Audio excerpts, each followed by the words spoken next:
are you in the process of developing what will turn into Alzheimer's and dementia? You can see how far along you are in that process. Welcome to the Wisdom of the Body podcast. I'm your host, Heather Grzych. Here, we talk about the profound connection between mind, body, and spirit. Join me and other authors, wellness experts, and everyday individuals talk about the importance of listening to our bodies, trusting our guts, and living in deeper harmony with nature. So, whether you're seeking guidance on your wellness journey or simply looking for inspiration, you're in the right place. We're thrilled to be in the top 3% of podcasts globally. You can find the Wisdom of the Body podcast on Apple, Spotify, and most other places where people listen to podcasts. You can follow by joining my email list at heathergrzych.com or by following me on Instagram at Heather Grzych. That's Heather, Grzych. I know you're going to love this podcast, so take a second right now to subscribe. Today I'm here with James Maskell. James is on a mission to flatten the curve of healthcare costs, and he's going to tell us all about how to do that today, right, James? Yeah, we're going to dive right in, Heather. Yeah. You've spent the past decade innovating at the cross-section of functional medicine and community, and I can't wait. So it's like we could do functional medicine by ourselves, or we could do functional medicine with other people, right? Yeah. Yeah, look, I mean, ultimately, if you want to flatten the healthcare costs, you have to get a lot of people well, and you have to do it with a pretty efficient system. I think functional medicine is the operating system for that transformation because it's well designed for complex chronic illness.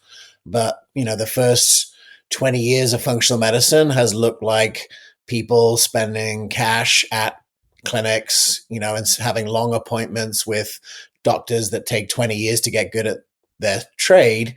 And so that's not really a mathematical equation that can work. And so the solution lies at the sort of cross-section of functional medicine and community. And that's what I've been experimenting in and building companies and making content and trying to solve some problems. Okay. Well, I definitely want to hear how you got into this because you're not a doctor, right? You've got a different background. And specifically, you've been really interested in cognitive decline recently. Can you tell us a little bit about why? Yeah. So cognitive decline is a very interesting topic because nothing in conventional medicine works, right? There's no drugs, there's no plan. It's actually never been reversed. And so if you go to speak to any doctor, they'll just basically tell you once you have it, you're on a pathway towards losing your mind, losing your brain function, and death. But it's clear now that in functional medicine, there are practitioners that are able to reverse it. So there was a study in 2022. This is the Dale Bredesen and his group of doctors that he's mentored along. And they showed with his approach that you could not only turn it around, but you could improve the MoCA score, which has never happened, and people regaining brain function. That was exciting. And now there's a second generation trial that's happening right now. And I've known about this work since 2017, where I featured Dr. Bredesen at a conference in LA. But I didn't really have any direct effect with it. I mean, I had a grandmother who had Alzheimer's and I had been affected by that, but I was 9, 10, 11 years old.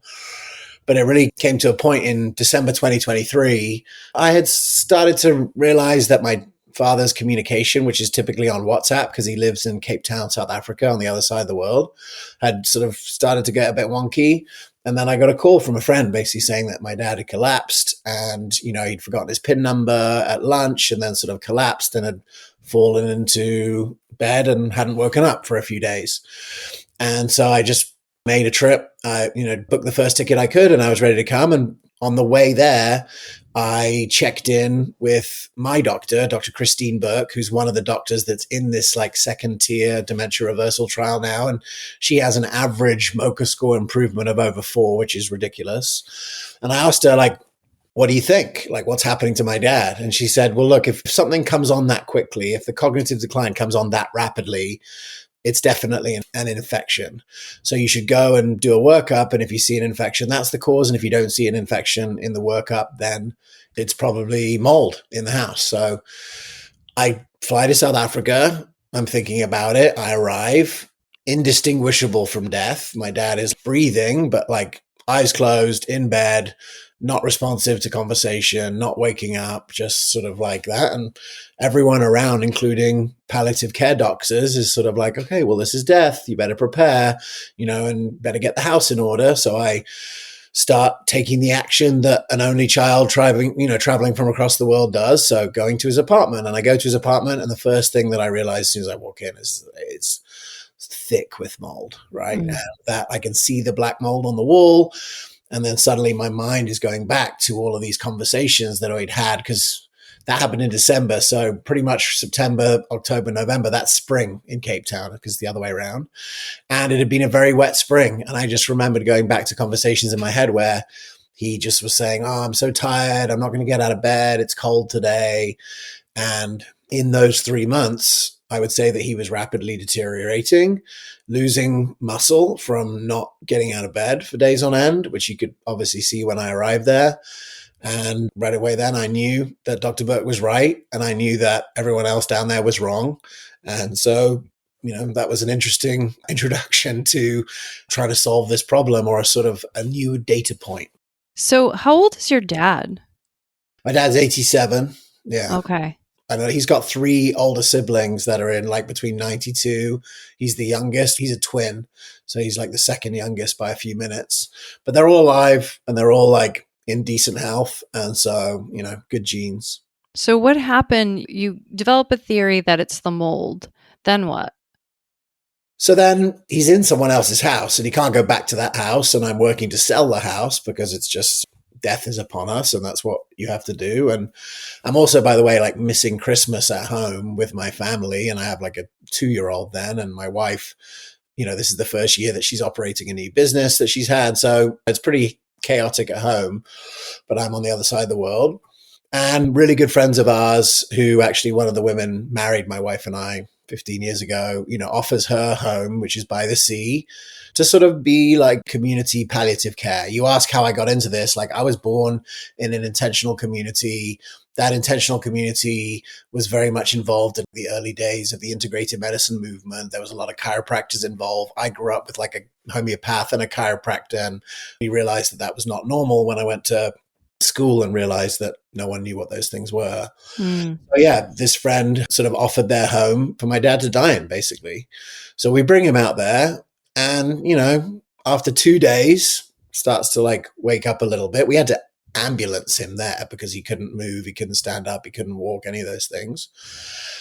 I'm now in proper direct care, butt wiping, taking to the bathroom, standing up, sitting down. And I was grateful for my CrossFit practice to pick up this 200-pound man and move him around, right? And then, a couple of days later, the lights just start to turn on a bit. He has a bowel movement. He is able to sit up in the wheelchair and be outside. We can have a little bit of a conversation. Still mostly comatose, but popping up here and there. And then, 2 weeks of this goes by, and Christmas goes by, and New Year's. And now it's hang on a minute, what's happening? So the palliative care doctor who had assessed him as about to die 2 weeks before is just oh, well, he doesn't seem to have any terminal illness. He's just out of the moldy environment, and the body knows how to heal if you give it the right pieces. And part of those pieces are not being in a moldy environment. Part of it is having some decent food. Part of it is the love of your son being right there next to you. All of those things are happening. And so then I start to have to make a new plan, which is, where's my dad going to live? Where's he going to be? He can't be in that apartment. He needs full-time care. And it was just a moment where I just realized I have a window in because of the world that I've built in the last 20 years, which is the functional medicine world. And I have all these amazing contacts. I have a very interesting version of wealth, right? Where not only do I have access to all of these amazing minds, but I've been able to give that access to friends and family who have asked me for referrals over the years. And it's such an amazing gift to be able to give a great recommendation of a doctor to someone who's in need and them to have success. And I've had that gift hundreds, if not thousands of times over the last 20 years. And then, now I can have that with my dad, and I leave him essentially in full-time care because I have to come back and, deal with my family. I've been away for a month at this point, and, get on with my life because I live in California on the other side of the world, and he's in full-time care. And essentially from January through to July, consistent rapid gains, learning to walk again, building strength in his legs. That's probably the biggest thing, actually, more than the cognitive decline, is like the lack of being able to move around, the lack of physicality. By the middle of the summer, he's reading 4 books a week, and he's, able to answer his WhatsApp, and we're able to have conversations on the video chat. And yeah, it was an amazing experience because there wasn't a very sophisticated functional medicine protocol unless you understand that really, when you think about functional medicine, you may think about like testing and supplements and those kind of things, but it's really about understanding the environment that the patient's living in and looking to, make changes to that environment that can foster health. And so there was a great example of understanding the root cause. It was the mold, right? Providing community support. So the community engagement part of it. And then, just building on the foundational fundamentals of eating well, building back strength, moving, eating, sleeping, and coming back to health. So just an amazing story. And I came back from that trip being like, we must find a way to scale this knowledge, because every health professional in South Africa, if they had had access to that information, it would have been a very different journey. And we can't expect that everyone's going to come to America and take conferences. So we need to solve that problem in a new way. Yeah. It's so crazy with healing. It's like, if you believe something else is possible, something is possible.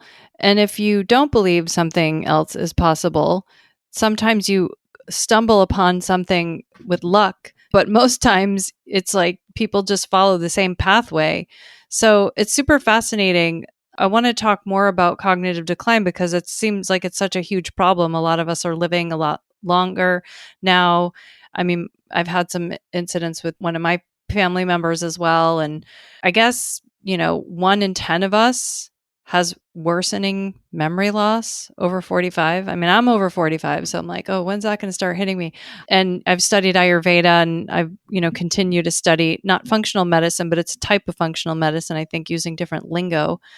But it's like we all have to figure out a way to preserve our minds and our bodies as we get older. And it just seems like it's an ever increasing challenge in today's world if we're living longer. Yeah. Is this a huge issue that you see people tackling in functional medicine? No, not really. I mean, I'm doing it right now, and that's what we can talk about here. So you said the word there, which I think is very interesting, is like, as we're all getting older. But the truth is, in America, we're not living older. The first time in human history, life expectancy is going down. And also, like, we're not just getting these issues at the same age as we used to get them. It's getting progressively younger. And the reason for that is a massive influx of environmental triggers that all end up with a dysfunctional brain. So there are obvious ones, right? There's mold. I mean, we've been building with sheetrock for 50 years, which no one else does. And ultimately, there's got to be some downsides to that. We've been building mainly with wood and sheetrock in America. You got moldy buildings, and that's a problem. You've got chemical toxins that end up in the brain. So like there's a lot of research now on aluminium and aluminum, as you might say it, where like that ends up in the brain, that causes dysfunction, but there's a lot of other like metals cause issues in the brain. But if you look back over the last 5 years, you also see that all of the things that happened during COVID all affect dementia rates. So the spike protein that you get from either the vaccine or the infection, the loneliness, the fear on the TV, like all of these things ultimately end up in the brain. Right. Ultimately, that's what is driving younger and younger people to have cognitive decline. And at the same time, we're understanding it a lot better. So we understand, okay, the fundamental processes that are driving cognitive decline are starting 30 years before the symptoms. There's now testing where you can take a test called p-tau 217 to actually see, and it's available on commercial labs like Quest and LabCorp, to actually see, are you in the process of developing what will turn into Alzheimer's and dementia? You can see how far along you are in that process. So there's a lot that we're learning. One of the big issues is that for the last 30 years, based on actual fraud, there's been a huge gap in the research. So there was like basically a faulty endpoint that led for 20 years for us to be chasing our tail and not actually looking at the real causes, but looking at a faulty endpoint. And so, the drug discovery is not where it should be. There are some exciting drug things coming down the pipe, but they're not medication. It's more like monoclonal antibodies that's exciting. And there's some but what do those things do? They all reduce brain inflammation. And ultimately, actually already know how to reduce brain inflammation. In other ways, yeah. You know how to do it, even in your work, and you call that functional. We just make everybody drink castor oil. No, just kidding. But yeah, I mean, ultimately, forever there have been, therapies that are understood to reduce brain inflammation, but like a lot of it has to do with the psychosocial and stress components as well.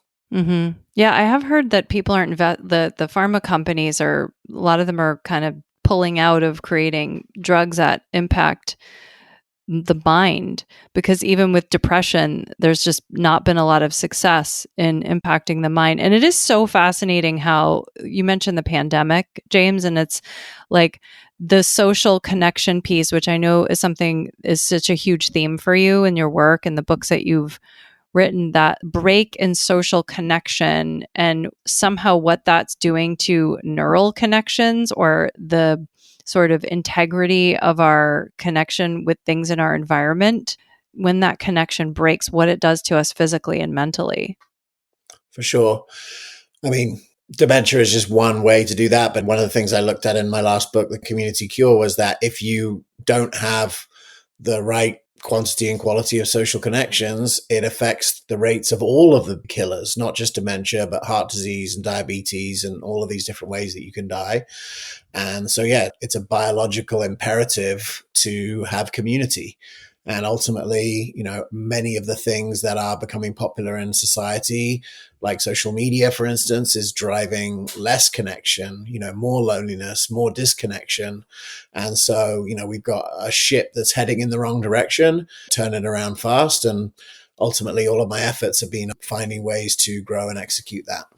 And so the question is it that people don't understand how to prevent and reverse these things, or is it that people know how to do it from your perspective? Or is it they know how to do it and they're not able to deliver it for some reason? They don't know how to do it. I mean, that's the wrong show. There's a very, very few people who know how to do it. And that's why only very few people are doing it. And so ultimately, I've been in the service of for the last year, and the project that I've been working on is to create a service and a software that essentially allows any practitioner to run a protocol that can do it. And that's really based on the intellectual property of Dr. Burke, who's my partner and is the doctor that I asked about this when I left. She's one of the top doctors in the world. She has the best consistent outcomes. And, after I got back from South Africa, I went to sit with her and I was like, why is this not happening? Why is this not available? How can we make it work? And what she showed me at that point was essentially she had created this sort of like janky set of spreadsheets, and she had like an MA in her office take all the data from all of the lab tests you run in order to understand like what is the root cause in this patient. And normally it's like a combination of different root causes. Mm-hmm. The main thing, it was my dad, it was mold, but like I can tell you that my dad, his eating choices would say that like he's probably been on the sort of metabolic inflammation spectrum for a while, which is another big driver. Yeah. So ultimately what I saw was that she had created a V1 system to help her like take all the data together, weight all the data and point her in a direction so she could very rapidly see, okay, what's driving it, and then know what to do. And ultimately that was the beginning of a journey for both of us to be able to really get into understanding what it would take to make this system that she created, or a significantly more sophisticated version of that system, to be available to any doctor so that they could replicate her work. And, we could actually have any doctor, medical system, or otherwise build a scalable delivery system for reversing cognitive decline. And that could work if you were mild cognitively impaired, right? And very close to having Alzheimer's, or whether you're just someone like you who's like, hang on a minute, I'm 45. Like, what's my risk right now? What's my function right now? How far along the path am I? It's not like it's 0 to 1. It's like all of these degrees in the process. So, how can I discover how far along that journey I am, and how do I go back? And that's what we're doing. Yeah, it's super difficult. I mean, at least in Ayurveda, there's so many different causes of the condition. And so it's like not just like one solution. And it just seems like you don't know who's going to get it, right? You don't know who's going to get bitten with this. I had this one client about maybe 10 years ago at this point, and his dad was like a vegetarian, ran multiple times a week. He was in his 70s. And I remember all of a sudden he just has a heart attack and dies. And I was teaching yoga at the time, and I turned my client in a pose and a twist on the floor, and he just like loses it, and the thing he says is, as he's sobbing, he's like, he thought he was doing everything right. Why this is so effing unfair that he thought he was doing everything right. And it seems as if there's a lot of confusion about the behaviors that do lead to, because sometimes if you benefit one system in the body too much, you could sometimes throw off another system in the body. So it's really tricky. But speaking of environmental factors, are there any data points anywhere or studies about, people that live in certain climates are getting this more, or people that are exposed to this substance are getting Alzheimer's and dementia more? Are there any studies like that exist today? Well, I would say, look, the theme is, and this is actually, there's an amazing interview in the Alzheimer's Summit. So we have a Reversing Alzheimer's Summit coming up in May that I would invite all of your listeners to listen to. And one of the speakers there is this guy called Ari Whitten.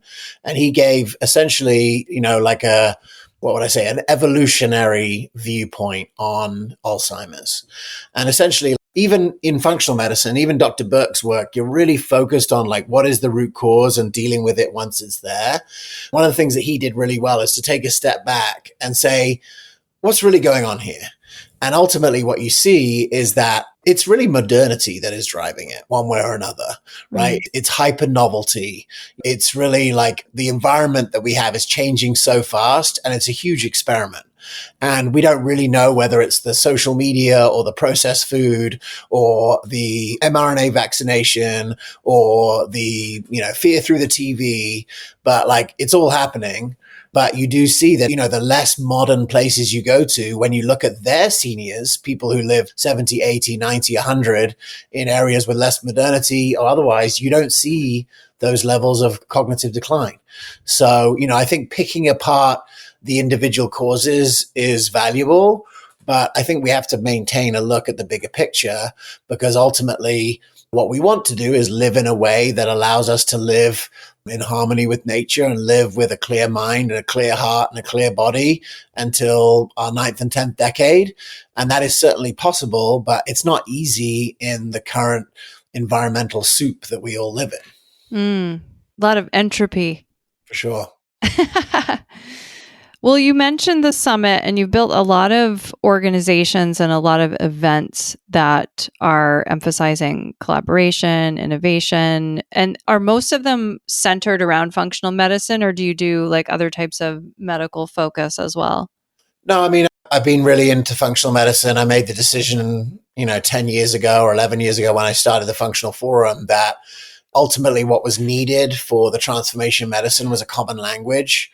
And, you're obviously, studied in traditional Chinese medicine. And one of the things that I saw early in my career was that you could have a traditional Chinese medicine doctor, a homeopath, and a chiropractor, who in my mind are all actually trying to facilitate the same sort of health in the patient, but they don't speak anything like the same language. And so it's very difficult to get a collaboration going between those types of practitioners. Yeah. What I do see is that the functional medicine operating system creates a model whereby groups of practitioners can work together, and teams and collaboration is what it takes to sort of scale the medicine and scale the movement. So I'm always really focused on functional medicine. I think it's not that that's the only thing that's going on, but ultimately that's the sort of North Star for me in really thinking through how do we make it easy for clinics to build and scale a medicine that is lifestyle focused, that is root cause focused, and, that is better designed for the diseases of today.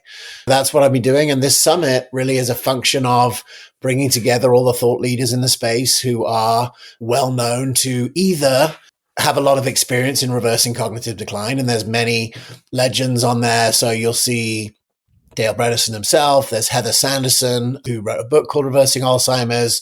People like Dr. David Perlmutter and Dr. Austin Perlmutter. These are all like luminaries in the space of, and have all reversed cognitive decline significantly.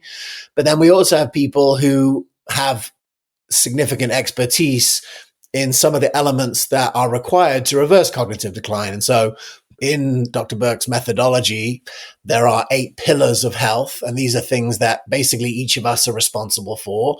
There's 3 pillars in lifestyle. So how we move, how we rest, how we move, how we rest, and how we nourish. There are 2 that are environmental. So like how our microbiome is composed and how we go about removing unnecessary toxins in our environment. And then there are 3 biopsychosocial pillars. So psychosocial pillars like how we connect with others, how we reflect on our own journey, and how we go through growth. And, I would just say, like looking even back to my father, for him to be able to, it's one thing like in acute medicine, in the sort of Western paradigm, you get an infection, you take the drug and the infection's gone and you're well. But in this paradigm, you actually have to stay on it, right? You don't just do it and then you're better. You have to like fundamentally change the way that you go about things. Mm-hmm. That takes growth. That takes like deep personal growth. And that's why I become such an advocate for the group model, because I believe that the most obvious way to grow is through, sort of peer pressure from others and agreements between others. And so, that's the way that I see the majority of the success that we're seeing. And so I think there's a lot of work in that. But ultimately, you have to get the operating system of the medicine right first. And then you can think about how do you structure it. So some of the clinics that are using our software, True Neuro, right now, only bringing patients in cohorts. So they say, okay, we got a cohort of 10 this month and there's 10 slots and you will be getting ultra personalized medicine. You'll be going through the process to uncover what the subsets of root cause that are most obvious for you. But then you're also going to be supported by me, the doctor. You're going to be supported by a health coach, and you're going to be supported by this other 9 people in the cohort. And together, we're going to work on reversing our cognitive decline, whether you're 45 and just having the first memory fades, or whether you're 79 and in active mild cognitive impairment. And that's a model that I think has legs. And part of what we're looking to do with the summit is to empower any physician, any healthcare center, any hospital to build a cognitive decline program. And I think it could also as easily happen in senior living centers, senior centers, memory care centers, the villages, retirement communities. That's where the action's happening. Mm. Yeah. I mean, a lot of it has to do with culture, right? We just don't have like a healthy culture in a lot of ways. And the community model is important, because I think what I've seen, especially when people come to study something like Ayurveda, because it's like really super weird compared to functional medicine is like more accessible, I think, for a lot of people than Ayurveda. And so when they do something like Ayurveda, it's just something totally weird. My father literally thought I joined a cult, studying Ayurveda, going to grad school in an ashram. And people, when they are working on their health and they're doing something to improve their health, people in their life start to get uncomfortable with it. Sometimes they start to go, oh, you're doing something different. Oh, you're not going to come and have a hamburger with us. I mean, it's just when people start to make the decision to change their behavior, the social pressure piece on the unhealthy side is so strong, right? For a lot of things, which is why it's really interesting to do this community model, because you at least have other people that are going in the same direction as you, especially if you live in a very, very unhealthy environment where many people do today, right? Yeah, they do. Look, I mean, resisting the poison in today's society is tricky to do.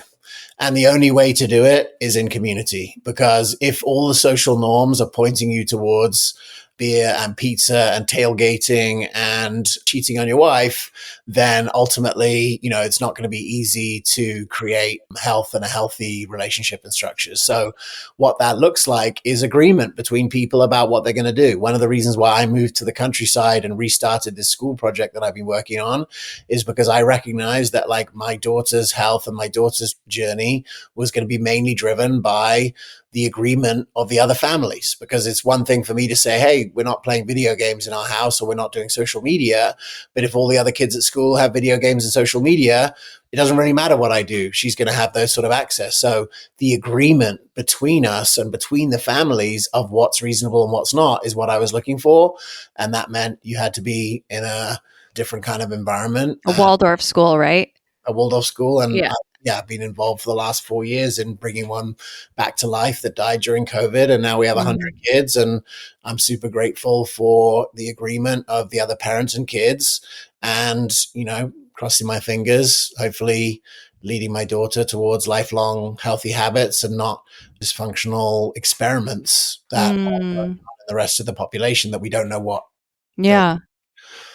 So back to the cognitive decline piece. All right. I'm in my mid 40s. Yeah. What am I looking for? What are some of the early signs from the exposure that you've had to the different experts in this field? What are some of the early signs that they're looking for? There's lots of different ways that you can sort of assess the function, but you would think about recall, memory, focus, like these are all things that you experience, how your brain is working. So that's one way. And if you start to experience dysfunction in those areas, a lot of it is really kind of getting beyond what I would call dementia denial. It's almost like a kind of a joke where it's like, hey, people in their 60s, hey, I'm having an old person moment, or I'm having these kind of things. It's sort of like laughed at. But ultimately, like that's just an early sign that the brain is not functioning in the way that it's designed to. And so ultimately what my recommendation is that as soon as you experience anything that is unusual, because in your 20s, 30s, and 40s, you should have good cognition and good recollection and good memory and good focus. And so as soon as you find yourself starting on that journey, that would be a time to come in and start to understand what is driving that. And ultimately, if you look at it, I'll share with you inside the True Neuro software, we basically have 6 what Dr. Burke calls subsets of root cause. So I'll just go through them quickly to understand. And these are the things that basically are driving the dysfunction.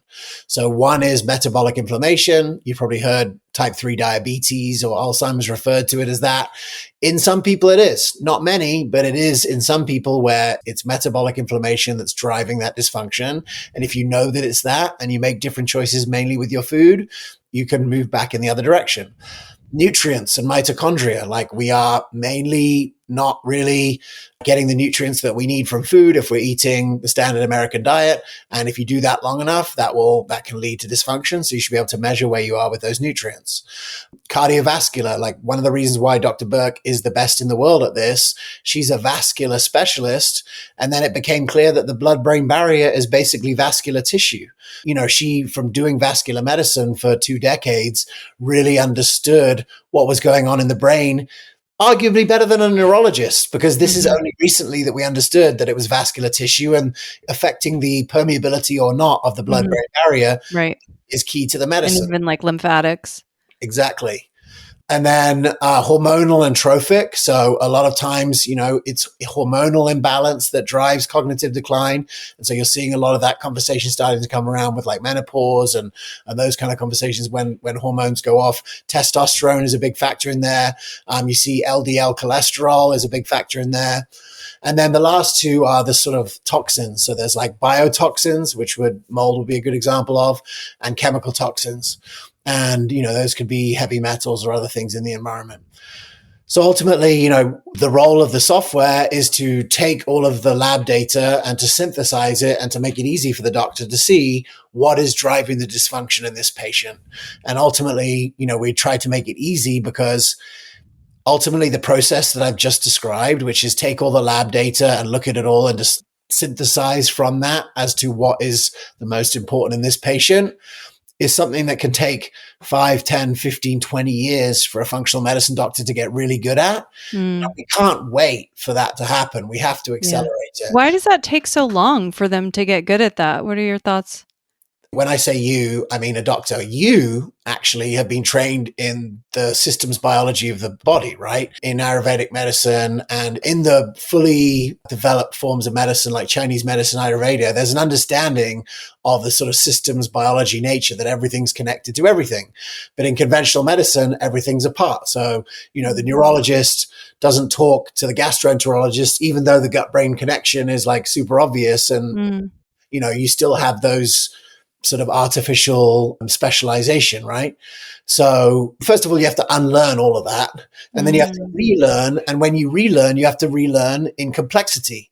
And complexity is very difficult to learn. It's much more complicated. Actually, it's not complicated. It's complex. And there's a difference between, complicated means that you could predict it, even though there's a lot of things going on. Like a computer is complicated because someone knows how it works. The human body is complex in that we actually don't know how it works. There's all these feedback loops we don't understand. So it takes a lot of humility. It takes a lot of pattern recognition. You develop sort of an intuition for having seen cases in a certain way. You can read data in different ways. And yeah, it's not easy to do.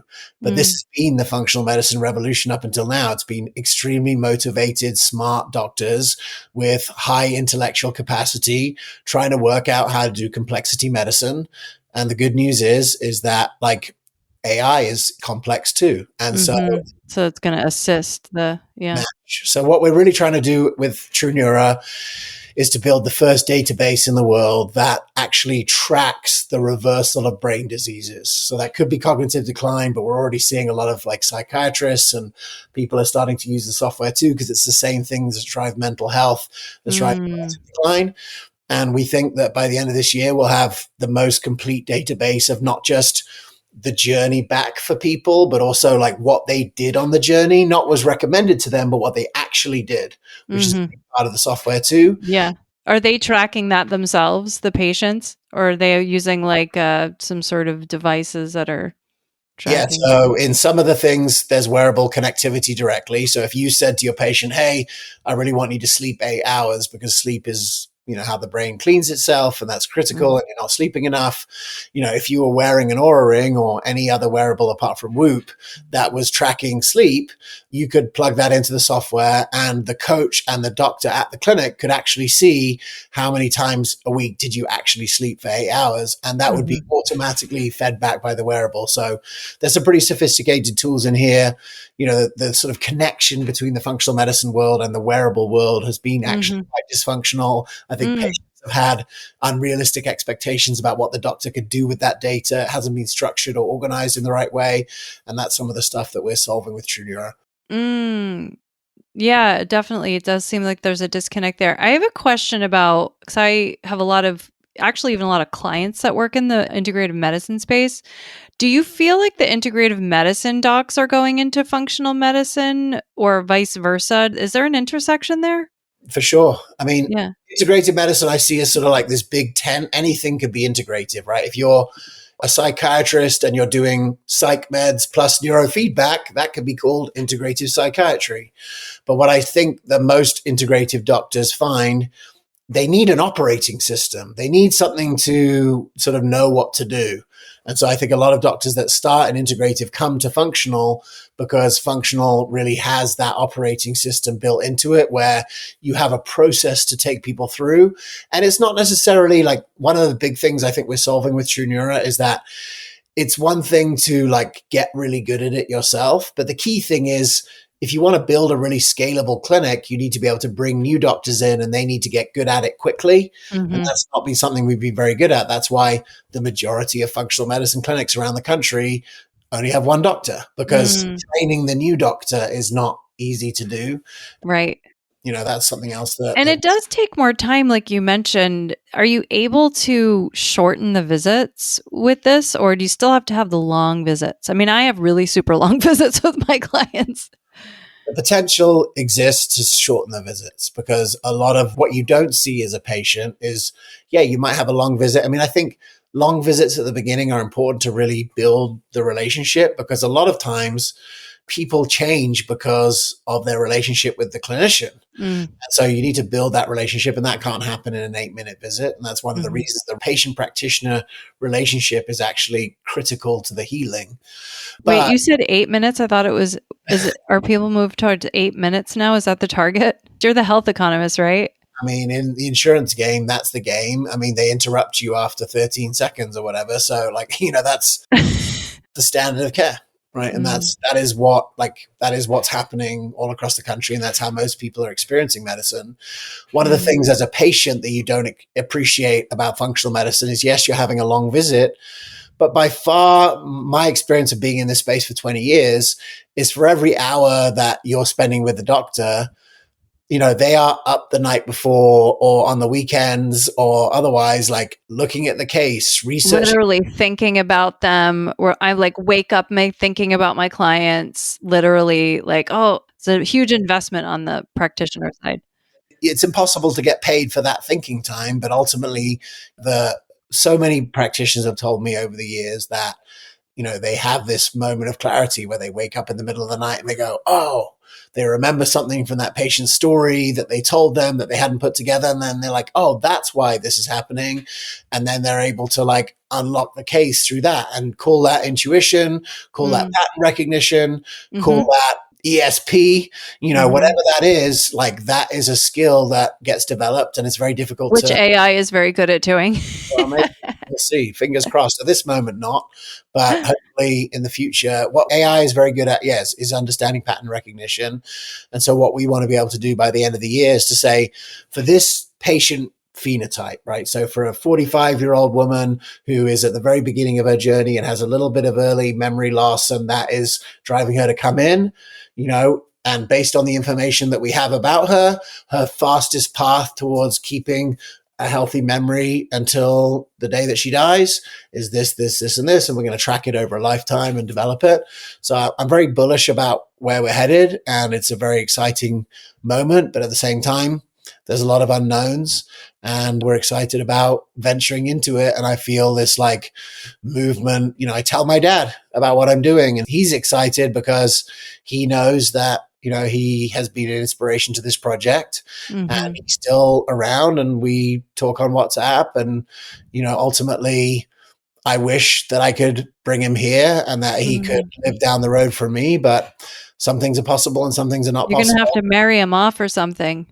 Can you marry him off? I told him to do San Miguel de Allende 10 years ago.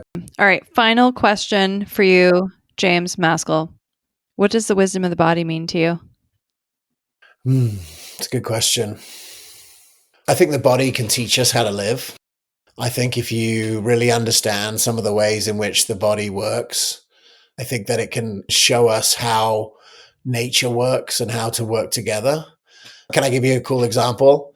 So there's a mechanism in the microbiome called quorum sensing, and it's essentially a way that microbes make decisions together without a leader. It's like flocking in birds. Flocking, and they'll submit a certain chemical, and then when a certain amount of that chemical gets to a certain concentration, they make the decision to do something together. Yeah. And I just think there's so much elegance in looking at nature and understanding from nature how we can live in harmony. And that's something that we're not learning how to do right now, or we don't know how to do clearly. And so the wisdom of the body is really if you understand the body and really how it works, the lessons for our survival on this planet are pretty profound. That's amazing. Thanks so much for sharing that, James. And thank you so much for telling us about your work and about the functional forum, about your summit and your story with your dad. Thanks so much. All right. Thanks, Heather. Thanks for having me. Yeah. If you are embarking on a fertility journey and are ready to have your mind blown about what your body is really capable of and how it's impacted by the environment, then check out my book, The Ayurvedic Guide to Fertility. You can actually download the introduction to the book for free on my website at heathergrzych.com. That's Heather, GRZYCH.com. Read the intro for free and then buy the rest of this fertility enlightening book pretty much anywhere books are sold. Feeling like there's just not enough time in the day? You're not alone. Many of my clients, like Jessica, come to me overwhelmed, struggling and feeling the effects of aging. After just a few Ayurvedic sessions, Jessica was sleeping better, her digestion was regular, and she felt her vitality again. Ayurveda isn't about adding more to your plate. It's about creating balance so you can make time for what matters. Ready to reset your health and your life? Visit heathergrzych.com and book your consultation today. Thank you for tuning in and dropping in with us today. Don't forget to subscribe, rate, and review this podcast. I really want to hear your feedback. To learn more about my work, visit heathergrzych.com. That's Heather, GRZYCH.com. And meet me here next time on The Wisdom of the Body.